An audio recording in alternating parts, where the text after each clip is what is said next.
Hello there. What if I told you that there was a way to avoid sitting around at stoplights and worrying about whether or not it's clear to turn? Wondering if you're going to get hit if you turn left or if the people behind you are just wondering why you're sitting there? Well, let me tell you, there is.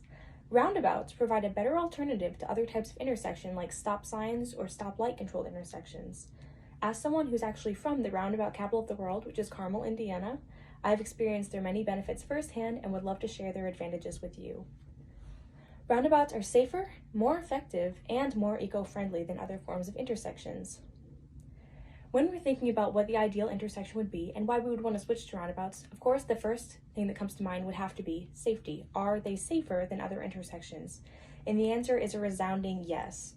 According to the Insurance Institute for Highway Safety, or IIHS, roundabouts result in a 75% reduction of injury collisions and, get this, a 90% reduction of fatal collisions at intersections where the switch was made. This is absolutely huge and is very important to consider as a driver when you're thinking about which one you want to go through. In fact, not only do roundabouts increase the safety of just drivers, they also increase the safety of pedestrians. In fact, they have resulted in a 40% reduction of pedestrian collisions. And now we know they're safe, so what else do we have to consider? Effectiveness. We want to switch to something that is not worse than what we're doing now. We want to be able to get to where we're going quicker and not worry about the complicated aspects of it as much. So the intersection needs to be able to direct traffic flow efficiently. In fact, part of this effectiveness also includes being eco-friendly. We wouldn't want something that's worse for the environment either. A study also by the IIHS compared intersections in 3 different states and found that roundabouts had an 89% reduction in traffic delays and a 50% reduction in vehicle stops. So traffic is not getting delayed as more and individual cars don't have to stop as often. This is because on a roundabout, if there's not cars coming, all you have to do is yield if you see someone, and if not, you can just keep driving on through. You don't have to wait at a red light getting frustrated because there's no one coming. And because roundabouts improve traffic flow efficiency, they actually reduce fuel consumption and emissions.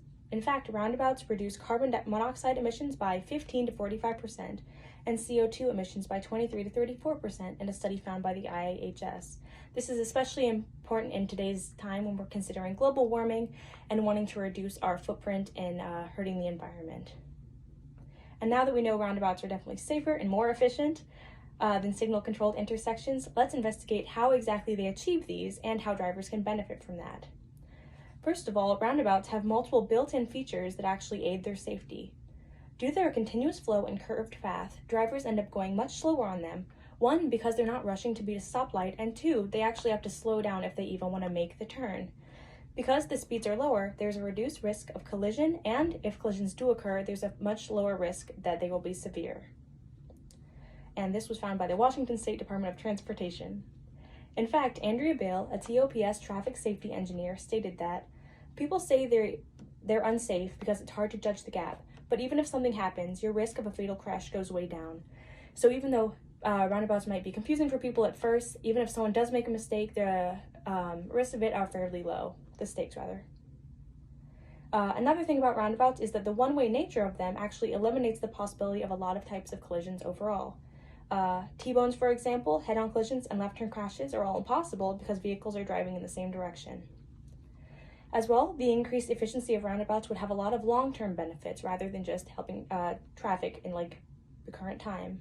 The IIHS estimates that even just a 10% tiny conversion to roundabouts would reduce vehicle delays by over 981 million hours and decrease fuel consumption by over 654 million gallons if this occurred in 2018. Not only are roundabouts better for traffic, but they cost about the same to put in, and they cost a lot less with long-term costs than traffic signals. This is because they don't have any costs associated with maintenance or electrical. And speaking of electrical, if there is a power outage, you don't have to worry about a roundabout not working because they don't have any electricity-controlled lights, so you wouldn't have to worry about having police direct traffic either. Overall, the design of roundabouts is truly streamlined for safety and efficiency. So, roundabouts pose a very viable alternative to signal intersections and have a myriad of benefits.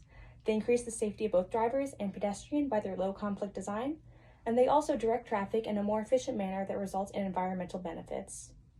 As more and more cities make the switch to roundabouts, we can look forward to a less stressful driving experience and focus more on our destination rather than the drive. Thank you.